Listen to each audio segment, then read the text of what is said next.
Bom dia, pessoal, tudo bem? Professor Araldo Maia aqui do canal Enfermagem no Ponto. Ontem eu fui convidado assim, né? Na verdade, convidado para falar sobre os 11 certos da medicação, e a pessoa achou graça quando disse, na verdade a gente já está nos 13 certos da medicação, né? A RDC número 36 de 2013, ela já vem trazendo ações, né? E normas e diretrizes que pautam 13 ações seguras, né, para garantir a segurança no serviço de saúde. Eventos adversos relacionados à medicação são responsáveis por várias complicações atualmente para o paciente, tá? E compete à enfermagem realizar algumas ações, mas também tem competência de outras disciplinas dentro da instituição que vão ajudar a evitar esses problemas. A primeira, a comissão de farmácia e terapêutica, que é formada por um corpo clínico diverso, que vai estabelecer o memento farmacológico da instituição, tá? Priorizando os nomes farmacológicos, os nomes farmacêuticos, ao invés de nomes comerciais. E então essa relação de medicação padronizada, ela é revista e sempre discutida dentro da instituição. Cumpre a equipe médica, quando prescrever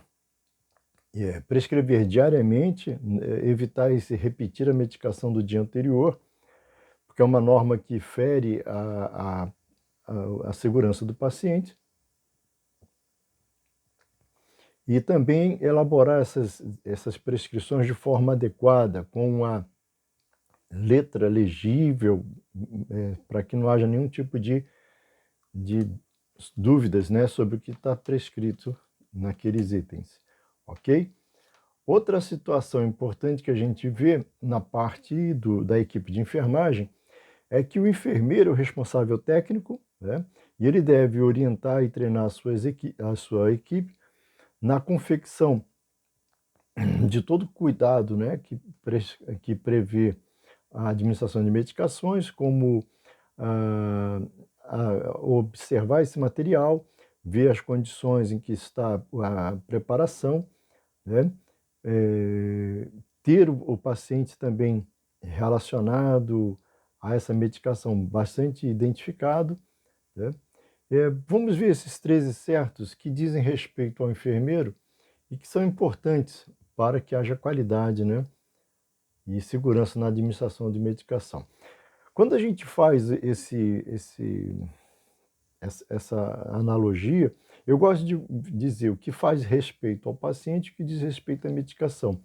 Eles vão sempre estar batendo, mas no que diz respeito ao indivíduo, a primeira e mais importante das questões é o paciente certo, o paciente corretamente identificado. Não usar abreviaturas, né?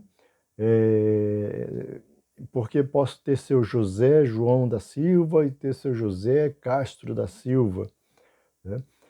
Então, se eu tiver identificação com falha, bem provável que eu venha falhar na administração do medicamento, dando medicamento para um outro paciente.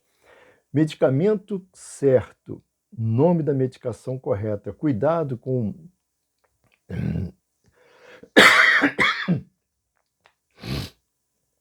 medicamento correto, cuidado com nomes parecidos, tipo dopamina e dobutamina, né? São citratos e cloridratos, né? São nomes muito parecidos e a gente tem que tomar cuidado na hora de fazer esses preparos, ok? Bom, no que diz respeito à medicação, o horário certo dessa medicação é importante. Quando o médico prescreve a posologia, ou seja, os intervalos entre as doses, como ela será dada, vai garantir que haja um alcance mínimo de uma dosagem dentro da corrente sanguínea do paciente para que essa medicação faça efeito, ok? O horário correto da medicação e os intervalos corretos entre as doses garantem um tempo de meia-vida estável dessa medicação e evita que haja sobredose, ou seja, acima, e subdoses, ok?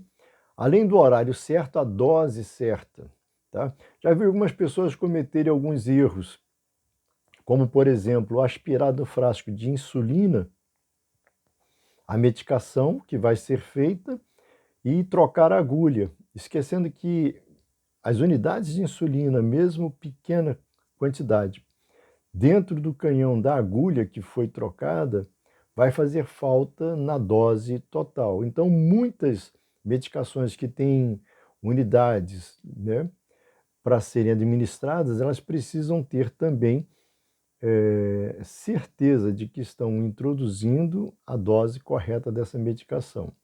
Sobredoses podem causar efeitos adversos e subdoses também.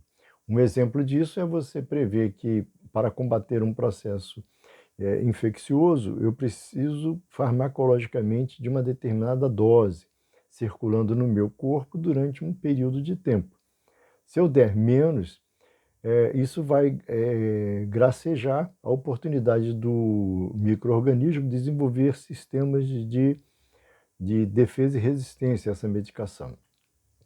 A via correta. Gente, se eu quero uma absorção rápida, eu vou usar a via intravenosa e sublingual.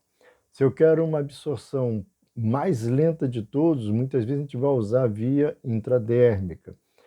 Dependendo da velocidade que eu queira alcançar e também das características da medicação, muitas vezes a via não é pertinente ao tipo de substância que vai ser utilizado. Eu posso causar danos aos tecidos e posso fazer com que o efeito seja rapidamente e fique, digamos assim, vão, né?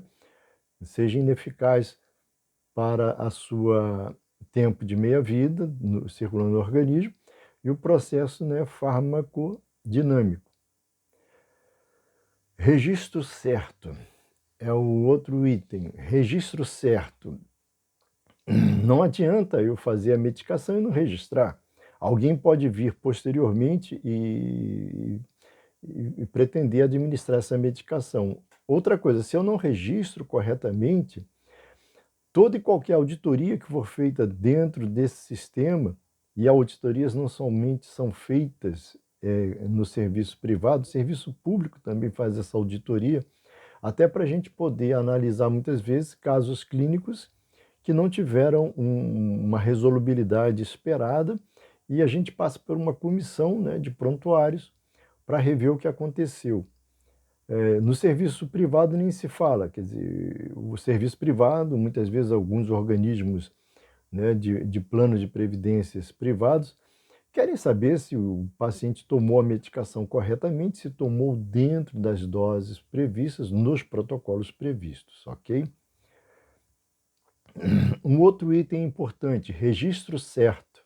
Então vamos lá, a gente já está no 1, 2, 3, 4, 5, agora é o sexto quesito. O sexto quesito é o registro certo. E a gente vai agora para sétimo, orientação certa. A gente precisa conversar com o paciente o que é que ele vai receber. Ele tem que ter acesso, inclusive, se ele quiser, à prescrição dessa medicação no prontuário. Ele deve saber como vai ser o efeito que essa medicação pode trazer para ele. É claro, quando a gente lê a bula, a gente lê efeitos adversos, dá vontade de não tomar remédio nenhum, tá? Mas a possibilidade, né? O que pode esperar dessa medicação? Muitas vezes, o senhor vai apresentar sudorese.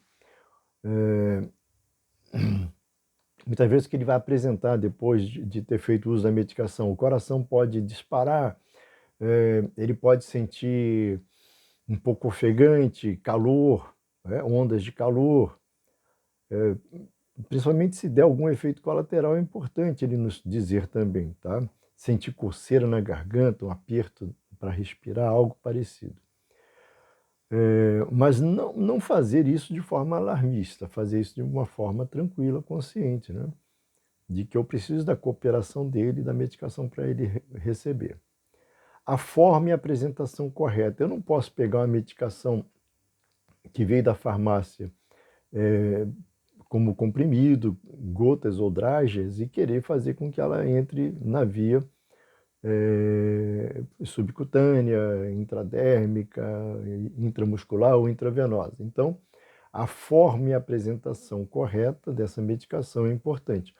Outra coisa que é muito importante da gente perceber é de que maneira ficou essa substância após ela ter sido reconstituída e colocada, diluída para correr.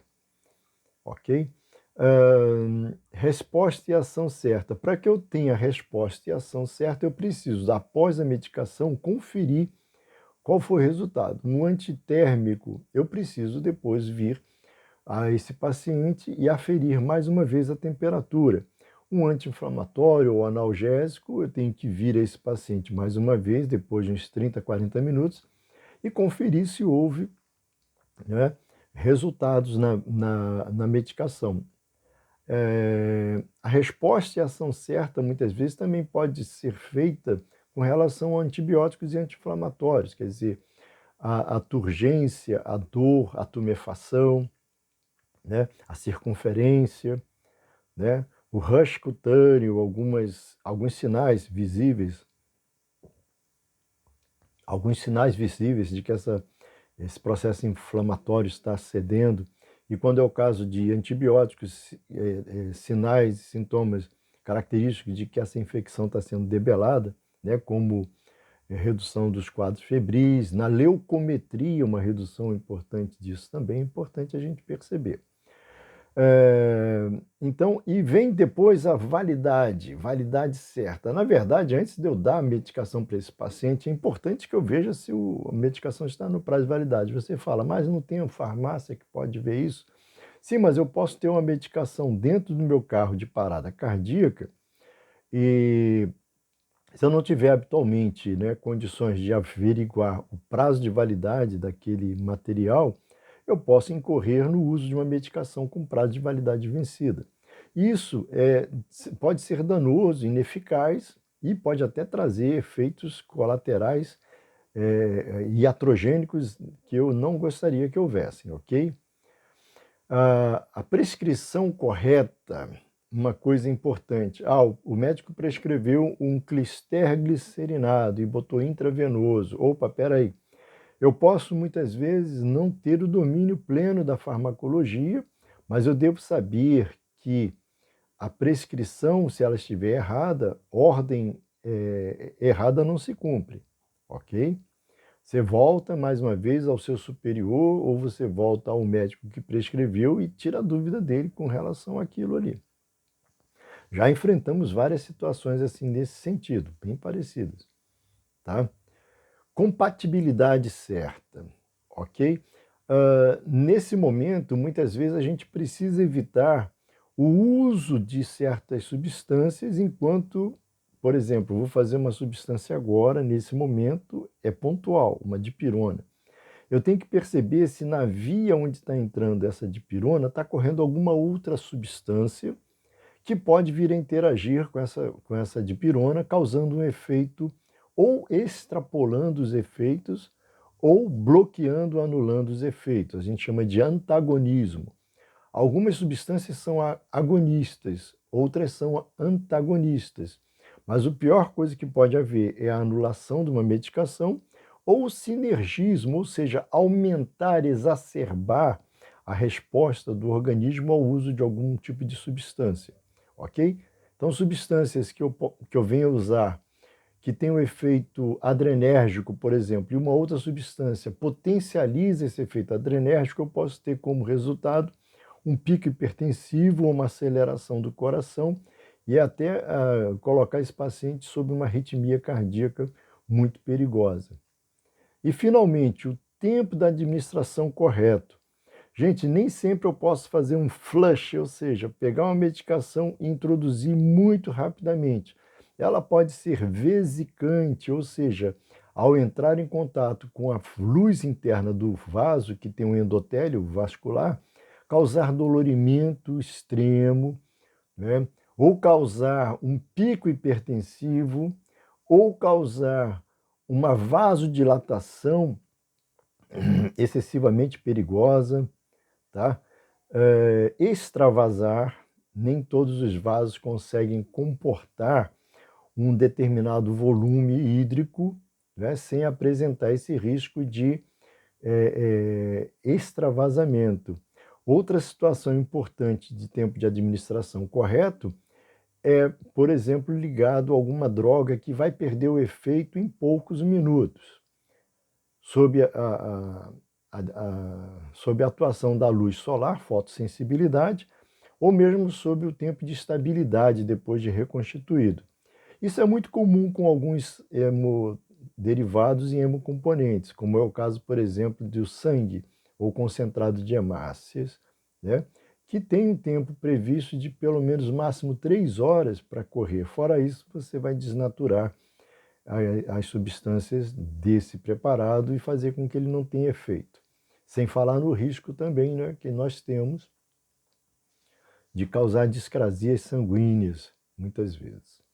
Bom, essas são algumas dicas que eu costumo dar para as pessoas. Vou voltar a falar de cada uma delas agora bem rapidamente. Paciente certo, primeiro, medicamento certo, horário certo, dose certa, via certa, registro certo, orientação certa, forma de apresentação correta, resposta e ação correta, validade, né, certa da medicação, prescrição certa, compatibilidade certa e o tempo de administração certo. Eu espero que isso tenha ajudado vocês aí nesse breve relato e fique à vontade para comentar. Dê o seu like, faça o seu comentário, ative o sino para receber novas notificações e um abraço.